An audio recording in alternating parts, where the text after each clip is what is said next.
ಹೆಬ್ಬಳಲು ಶ್ರೀಚಕ್ರಮಾತಾ YouTube channel ವೀಕ್ಷಕರಿಗೆ ನನ್ನ ಹೃತ್ಪೂರ್ವಕ ನಮಸ್ಕಾರಗಳು. ಇವತ್ತು ವೈಕುಂಠ ಏಕಾದಶಿ. ಅದು ನಾವು ವೈಕುಂಠ ಏಕಾದಶಿನ ಯಾಕೆ ಮಾಡಬೇಕು, ಅದರ ಕಥೆ ಏನು ಅನ್ನೋದ್ರ ಬಗ್ಗೆ ನಾವು ತಿಳ್ಕೊಳ್ಳೋಣ.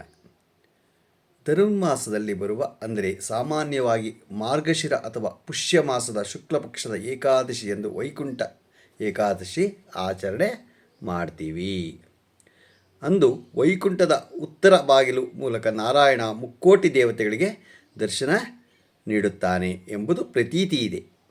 ಅದೇ ಕಾರಣಕ್ಕೆ ವೈಷ್ಣವ ಆಲಯಗಳಲ್ಲಿ ವಿಶೇಷವಾಗಿ ವೈಕುಂಠ ದ್ವಾರ ರೂಪಿಸಿ ಭಕ್ತರಿಗೆ ಪ್ರವೇಶ ಕಲ್ಪಿಸ್ತಾರೆ. ಏಕಾದಶಿಗೆ ಸಂಬಂಧಿಸಿದ ಕೃಷ್ಣ ಕಥೆ ಭಾಗವತದಲ್ಲಿ ಒಂದು ಬಂದಿದೆ, ತಿಳ್ಕೊಳ್ಳೋಣ. ನಂದಗೋಪನು ಶ್ರೀಕೃಷ್ಣನ ಸನ್ನಿಧಾನದಲ್ಲಿ ಏಕಾದಶಿ ವ್ರತವನ್ನು ತಪ್ಪದೇ ಆಚರಿಸುತ್ತಿದ್ದ. ಒಮ್ಮೆ ಏಕಾದಶಿ ವ್ರತ ಮಾಡಿ ಮರುದಿನ ಅಲ್ಪ ದ್ವಾದಶಿ ಇದ್ದುದರಿಂದ ನಮ್ಮ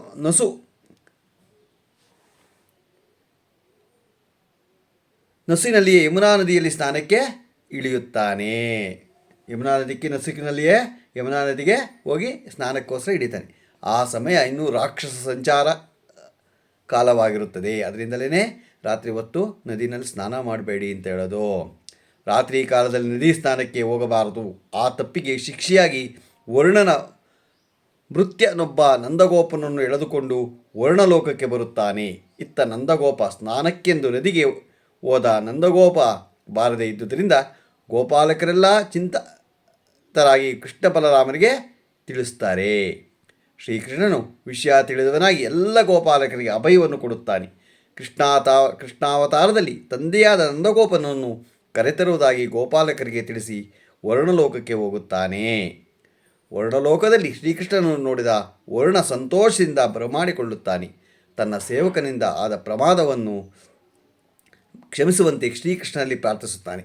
ಶ್ರೀಕೃಷ್ಣ ವರುಣನಿಗೆ ಆಶೀರ್ವದಿಸಿ ನಂದಗೋಪನೊಂದಿಗೆ ಯಮುನಾ ತೀರಕ್ಕೆ ಬರುತ್ತಾನೆ. ಗೋಪಾಲಕರಿಗೆ ನಂದಗೋಪನು ವರ್ಣಲೋಕದಲ್ಲಿ ಕಂಡ ಶ್ರೀಕೃಷ್ಣನ ನಿಜರೂಪ ಮತ್ತು ಅಲ್ಲಿ ದೊರೆತ ಭವ್ಯ ಸ್ವಾಗತವನ್ನು ವರ್ಣಿಸುತ್ತಿದ್ದಾರೆ. ಎಲ್ಲ ಗೋಪಾಲಕರು ಭಕ್ತಿಯುತರಾಗಿ ಆಲಿಸುತ್ತಿದ್ದರು. ನಮಗೆ ಶ್ರೀಮನ್ನಾರಾಯಣನ ದಿವ್ಯ ದರ್ಶನ ಭಾಗ್ಯ ಇಲ್ಲವಾಯಿತಲ್ಲ ಎಂದು ಪರಿತಪಿಸುತ್ತಿರ್ತಾರೆ. ಇದನ್ನು ತಿಳಿದ ಶ್ರೀಕೃಷ್ಣ ಎಲ್ಲ ಗೋಪಾಲಕರಿಗೆ ಯಮುನಾ ತೀರ್ಥದ ಬ್ರಹ್ಮಕುಂಡದಲ್ಲಿ ಸ್ನಾನ ಮಾಡಿ ಬರುವಂತೆ ತಿಳಿಸಿದ. ಗೋಪಾಲಕರು ಸ್ನಾನ ಮಾಡಿ ಬರುತ್ತಿದ್ದಂತೆ ವೈಕುಂಠ ಲೋಕ ಗೋಚರಿಸಿತು. ಶ್ರೀಕೃಷ್ಣನ ದಿವ್ಯವಾದ ಅನೇಕ ರೂಪಗಳು ಅವರಿಗೆ ಕಂಡವು. ಮುಕ್ಕೋಟಿ ದ್ವಾದಶಿ ಏನಕ್ಕೆ ಮಾಡ್ತೀವಿ? ಧನುರ್ಮಾಸದಲ್ಲಿ ಬರುವ ಶುದ್ಧ ದ್ವಾದಶಿಯನ್ನು ಮುಕ್ಕೋಟಿ ದ್ವಾದಶಿ ಆಚರಣೆ ಮಾಡ್ತೀವಿ.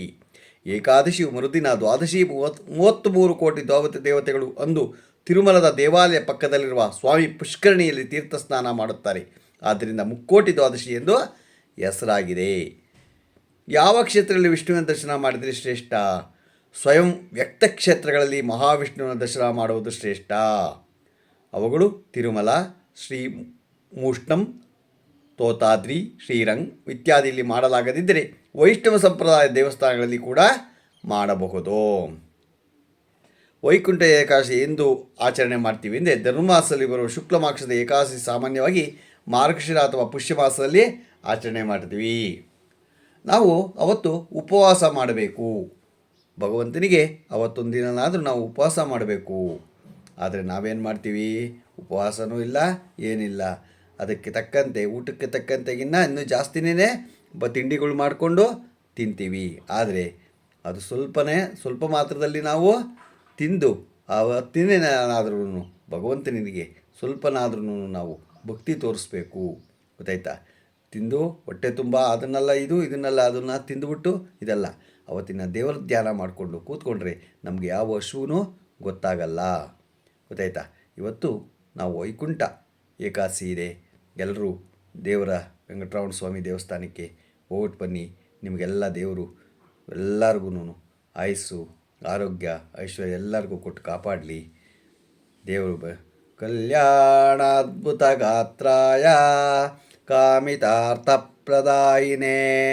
ಶ್ರೀಮದ್ವೆಂಕಟನಾಥಾಯ ಶ್ರೀನಿವಾಸಾಯ ಮಂಗಳಂ.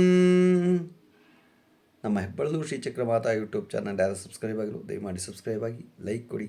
ಇದು ನಿಮ್ಮದೇ ಚಾನಲ್ ಆಗಿದ್ದರಿಂದ ನಮ್ಮ ಲಿಂಕನ್ನು ಬೇರೆ ಗ್ರೂಪ್ಗಳಿಗೆ ಫಾರ್ವರ್ಡ್ ಮಾಡಿ. ನಮಸ್ಕಾರಗಳು, ನಮಸ್ಕಾರಗಳು, ನಮಸ್ಕಾರಗಳು.